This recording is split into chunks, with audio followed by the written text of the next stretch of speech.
읽도록 하겠습니다. 예레미야 17장 1절 말씀부터 11절 말씀까지 함께 합독합니다.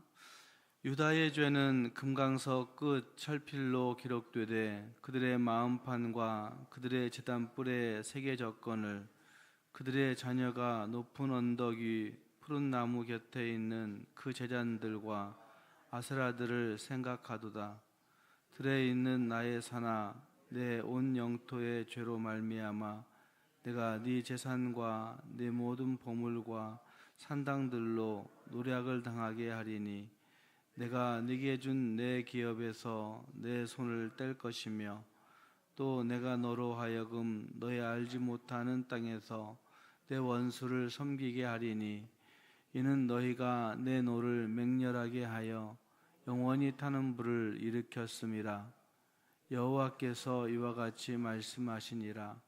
무릇 사람을 믿으며 육신으로 그의 힘을 삼고 마음이 여호와에게서 떠난 그 사람은 저주를 받을 것이라. 그는 사막의 떨기나무 같아서 좋은 일이 오는 것을 보지 못하고 광야 간조한 곳 건건한 땅 사람이 살지 않는 땅에 살리라. 그러나 무릇 여호와를 의지하며 여호와를 의뢰하는 그 사람은 복을 받을 것이라. 그는 물가에 심어진 나무가 그 뿌리를 강변에 뻗치고 더위가 올지라도 두려워하지 아니하며 그 입이 청청하며 가무는 해에도 걱정이 없고 결실이 그치지 아니함 같으리라. 만물보다 거짓되고 심히 부패한 것은 마음이라. 누가 능히 이를 알리요마는 나 여호와는 심장을 살피며 폐부를 시험하고 각각 그의 행위와 그의 행실대로 보응하나니 불의로 치부하는 자는 자고새가 낳지 아니한 알을 품은 같아서 그의 중년에 그것이 떠나겠고 마침내 어리석은 자가 되리라. 아멘. 성경은 사람의 마음을 중요하게 여깁니다.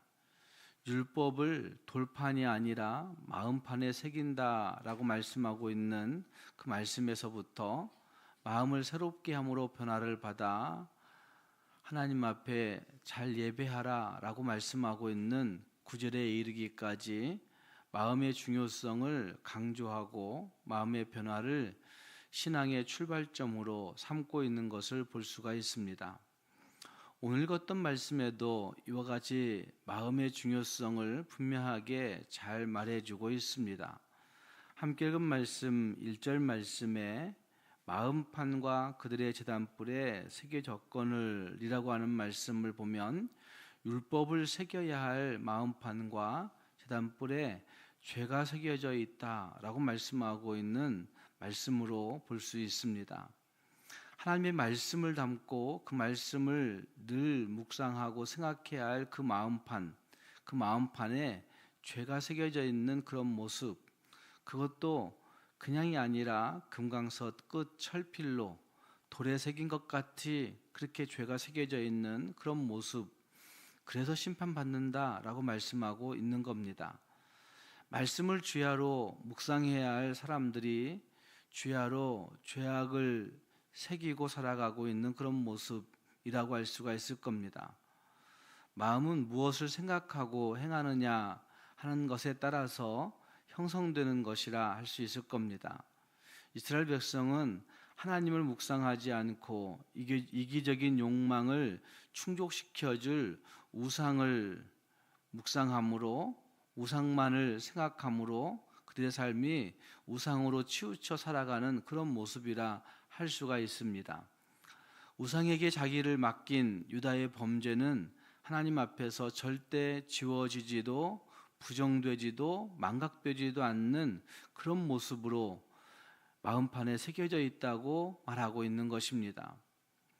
어쩌면 제단불에 또 새겨져 있다라고 하는 말씀은 제단불에는 속죄의 피가 새겨져 있는 것인데 속죄를 받는 그러한 곳인데 속죄의 피 대신에 죄가 새겨져 있을 만큼 완악하고 완고한 그런 모습이라고 한 사실을 1절이 말하고 있습니다. 이와 같이 우상에게 번영과 풍요를 의탁한 이들에게 꺼지지 않는 진노를 바라신다 하는 사실들을 분명하게 말씀하고 있습니다. 그들이 가진 소유마저 노략질 당하게 하시고 거하던 땅에서 쫓겨나 원수를 섬기는 자로 전락하게 하신다 하는 사실을 2절 말씀, 3절 말씀, 4절 말씀에서 그렇게 말씀하고 있는 말씀이 거기에 등장하고 있습니다. 인적이 없는 땅, 생산할 수 없는 소금기 머금은 죽음의 땅에 사는 떨기나무 신세가 된다고 하는 사실을 분명하게 말씀하고 있습니다. 그러니 우상이 주는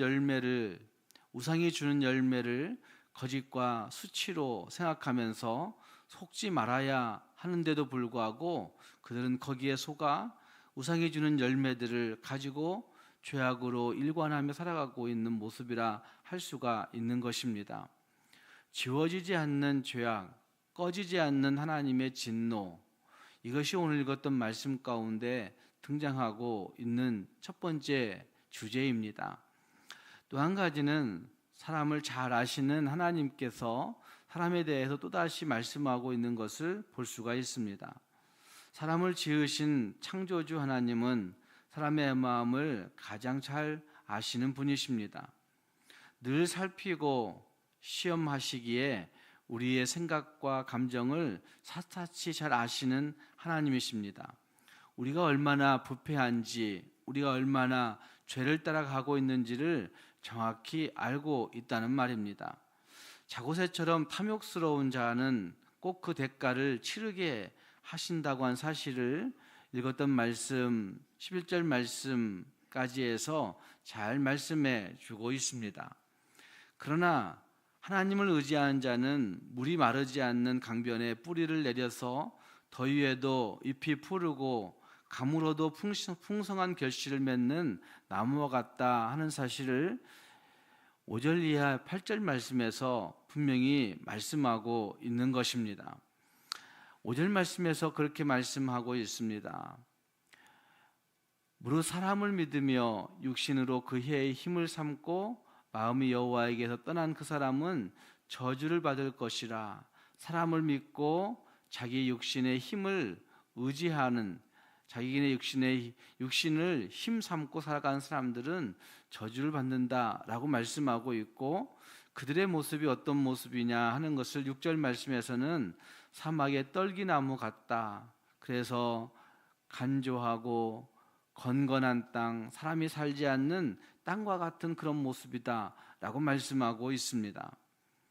그러나 7절 말씀 이하에서 여호와를 의지하고 여호와를 의뢰하는 그 사람은 하나님의 복을 받게 되고, 8절 말씀 그 복이 물가에 심어진 나무처럼 청청하고 걱정이 없고 결실이 그치지 아니하는 것과 같다고 말씀하고 있는 것을 볼 수가 있습니다.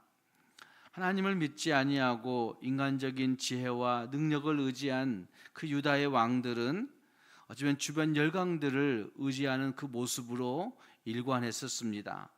그 결과 그들은 약속의 땅에서 쫓겨났고, 약속의 땅은 척박한 땅, 인정 없고 야박한 저주받은 나라가 되고 말았던 것을 볼 수가 있습니다. 오늘 우리도 마찬가지라고 할 수가 있을 것입니다. 터진 웅덩이 같은 우상을 의지하며 터진 웅덩이 같은 사람의 힘 삼고 살고 있는 우리들의 모습, 그러나 생수의 근원 되시는 하나님을 의지할 때에 시련의 때, 고난의 때, 환난의 때에도 마르지 않고 늘 푸른 청청한 은혜를 누리게 된다는 사실을 오늘 말씀이 우리에게 말하고 있는 것입니다. 우리 모두도 하나님 그분을 의지하고 하나님을 의뢰함으로 말미암아 항상 두려움이 없는 청청한 그 복을 받아 누릴 수 있는 우리 모두가 될 수 있기를 주님의 이름으로 축복합니다. 읽었던 말씀 12절 이하 18절 말씀에서는 하나님을 찬송하고 있는, 핍박 중에도 찬송하고 있는 선지자의 모습이 거기에 등장하고 있습니다. 12절 말씀에 영화로우신 보좌여 시작부터 높이 계시며 우리의 성소이시며 이스라엘의 소망이신 여호와여, 이렇게 하나님을 고백하고 있는 것을 볼 수 있습니다. 하나님이 어떤 분이신지 하는 것을 고백하고 선포하는 그것이 찬송입니다. 그러면서 14절 말씀에서는 여호와여 주는 나의 찬송이시오니 나를 고치소서라고 그렇게 외치면서 하나님 앞에 찬송하고 있습니다.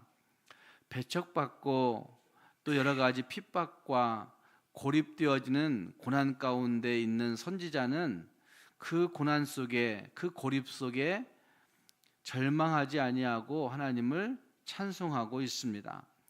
마음의 치료가 필요하고 당장 구원이 필요했지만 상황에 압도되지 않을 만큼의 하나님에 대한 신뢰가 있었기 때문에 그 하나님을 찬송하고 있는 것입니다. 오늘 우리도 하나님 앞에 이와 같이 찬송하는 자들이 되어야 되겠습니다.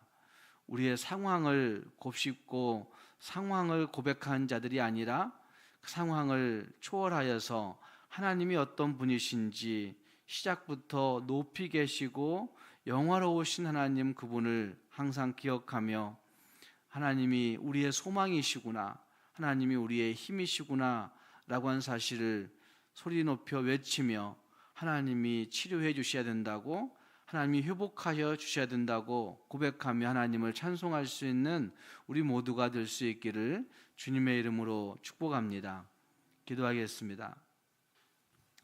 말씀을 생각하시면서 같이 기도할 수 있기를 바랍니다.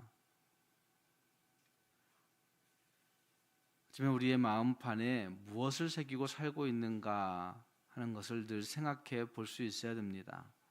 우리의 마음판에 주의 말씀이 새겨져 있고 주의 율법이 새겨져 있어야 되는데 우리는 죄를 새기고 살고 있는 것은 아닌지, 지워도 지울 수 없는 그런 죄로 우리 마음판에 새기고 살고 있는 건 아닌지 돌아보면서 하나님, 우리의 마음속에 하나님의 말씀을 새기고 그 말씀을 기억하고 그 말씀을 항상 곱씹으며 살아갈 수 있는 우리가 되게 달라고 기도할 수 있기를 바랍니다. 그렇게 행할 때 진짜 하나님께서 우리의 삶을 어떻게 인도하시는지, 하나님을 의지한 자들에게 주시는 그 복, 물이 마르지 않는 강변에 뿌리 내려서 두려움이 없고 풍성한 결실을 맺는, 입이 항상 청청하여 풍성한 결실을 맺는 우리들이 될 수 있게 달라고 기도하시기 바랍니다. 또 하나님, 그분을 늘 찬송할 수 있는, 하나님이 어떤 분이신지를 항상 마음속에 고백하고 선포하면서 하나님을 찬송할 수 있는 우리가 되게 달라고 우리 자신들과 가정을 축복하며 함께 기도할 수 있기 바랍니다. 교회를 위해 기도할 때 교회의 여러 기관들을 생각하며 기도해 주시기 바랍니다. 구역회들을 위해서, 또 교육하는 기관들, 찬양하는 기관들, 전도회들, 각 위원회들, 하나님이 도우셔서 각 기관의 그 역할들을 잘 감당하여 교회가 튼튼하게 잘 세워져 갈 수 있게 달라고 교회를 생각하며 기도할 수 있기를 바랍니다.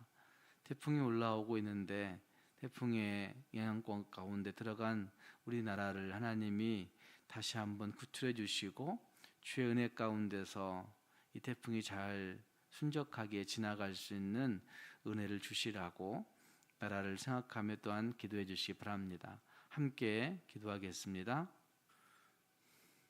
자비로우신 하나님 아버지, 주님의 은혜를 감사합니다. 오늘 하나님 앞에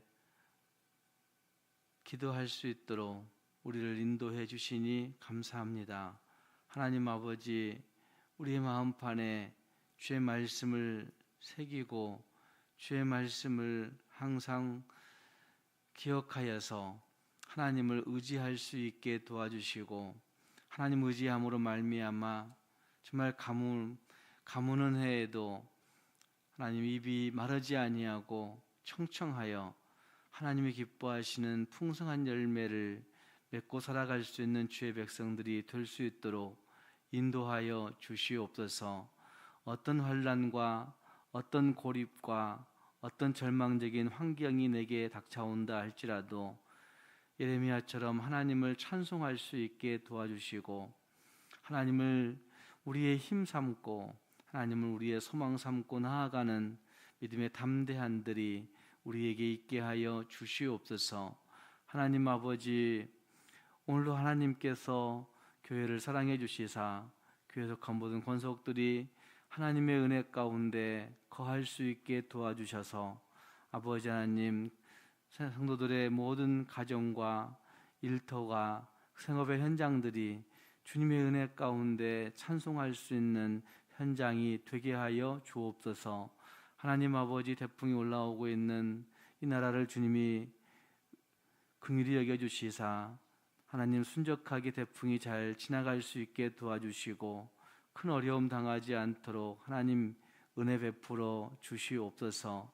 하나님 아버지, 오늘도 주께서 기도한 성도들에게 힘을 주시고 하나님 우리의 기도가 하나님께 상달되고 응답되었음을 확신하는 기도의 사람들이 다 되게 해 주옵소서.